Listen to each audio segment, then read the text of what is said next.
Ayan, kailangan talaga nating magtipid at mag-ipon. Nagtataasan kasi ang presyo ng mga bilihin ngayon. Ako talaga nakakasakit sa ulo pag namamalengke. Ay, grabe talaga. Sinabi mo, Mami Su, kaya nga kailangan talaga natin ngayon maging budgetarian, mga kapuso. Buti na lang, si Chef JR always ready magbigay ng mga budgetarian recipe. What's wrong? Ready. Ate Shai, excited na tayo siyempre sa recipe ni Chef ngayong umaga. At may kasama pa raw siya na siguradong mamahalin din natin. Good morning, Chef. And how are you today, Chef? Yes. Are you, is life getting any better? A blessed morning, Ma'am Susan. I'm doing fine this very fine morning. Ay, Lovely kayo dyan. English yun. Tama. Laban And yun nga, na. dito sa Nayong Kanluran, dito sa isang talipapa, sa Quezon City, damang-dama na ang pagmamahalan. Ang pagmamahal po ng presyo ng baboy. Dahil from 290 pesos mga kapuso per kilo, ngayon po umaabot ng 460. Kaya tama si Ma'am Susan, talaga namang mapapaaray ang mga mamimili. Pero sabi nga ninyo dyan, sagot ko ang ating budgetarian dish this morning. Pero bibili muna ako ng baboy. Pero Mavi? Ay, kayo si Mavi Ligaspi? Hindi ako si Mavi, pero pag-usap... Hindi ako si Mavi, pero pag karne ang usapan, ako ang number one. So, Oy. Mavi. Ay, sorry. Jorik. Pero ako po si Jorik, aka Cutie, matadero ng QC. Ayan, kita nyo naman. Ito po yung ating regalo this morning. Bukod sa recipe ibibigay ko sa inyo, mataderong Cutie matadero ng QC. Gano'n kan ba katagal na nagmamatadero or nagtitinda ng baboy? Matagal na sir, may 9 years na po. Okay, 9 years Magti-10 years na, malapit na. So bukod sa pagiging matadero, balita ko, online creator ka din Opo. Nagpo-post ka ng mga ginagawa mo. Ano ba yung tema nung page mo? Sir, ganito po, daily routine lang po ng pagtitinda ko ng baboy.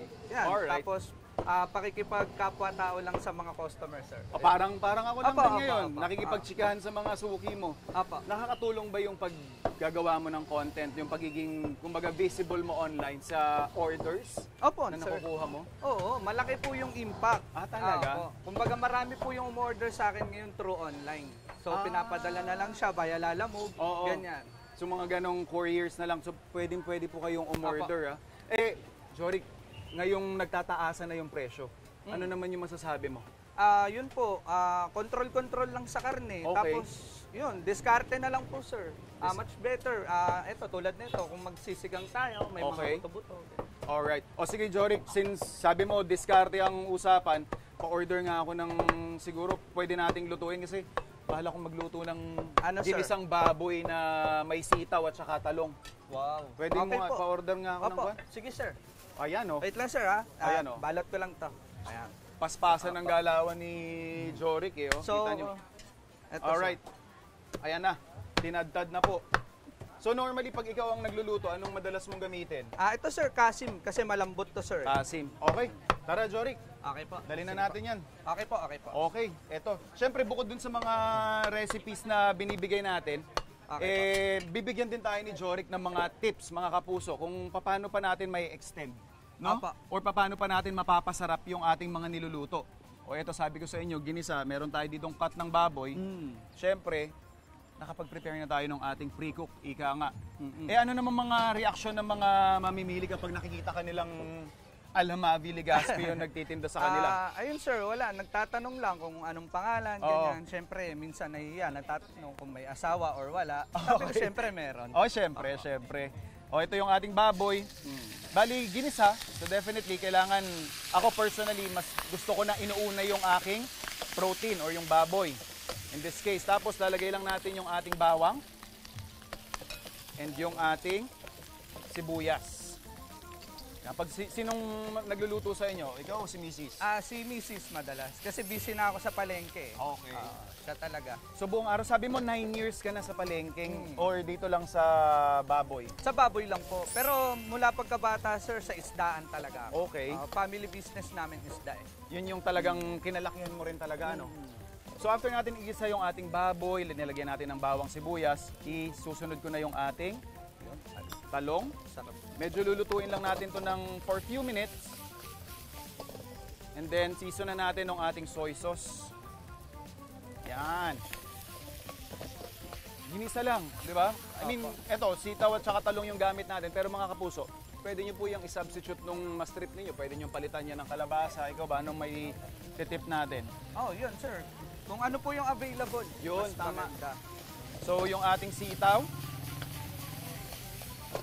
And then, lagyan lang din natin ng oyster sauce, pampatimpla pa. Ika nga. Tapos kung may stock kayo, pwede nyo siyang gamitin. Pero kung wala, tubig is perfectly fine. So, until maluto natin yung baboy, tapos syempre yung gulay natin, mga 3 to 5 minutes lang yung cooking time niyan. All in all, more or less, mga 10 to 15 minutes, depende rin sa gayat nung ating baboy. Ito medyo maninipis ng kaunti. Tapos na pre-cook pa natin, kaya mabilisan. So, mga after 3 to 5 more minutes, eto yung kalalabasan ng ating ginisang baboy na may sitaw at talong. Eto, brother Jorik, nalilito pa rin ako. Mavi ba o Jorik? Siyempre, tikman mo yan. Okay, sir. Sige, tikman natin, guys. Okay Sarap po. Siyempre. Papasa ba? Papasa ba? Sarap. Winner. Panalong-panalo, chef. Ayan mga kapuso, solid na namang recipe ang meron tayo this morning. At syempre, mga solid din na mga food adventures ang lagi ninyo maabangan dito sa inyong pambansang morning show kung saan laging una ka, unang hirit! Ikaw, hindi ka pa nakasubscribe sa GMA Public Affairs YouTube channel? Bakit? Mag-subscribe ka na, dali na, para laging una ka sa mga latest kwento at balita. I-follow mo na rin ang official social media pages ng Unang Hirit. Salamat, Kapuso.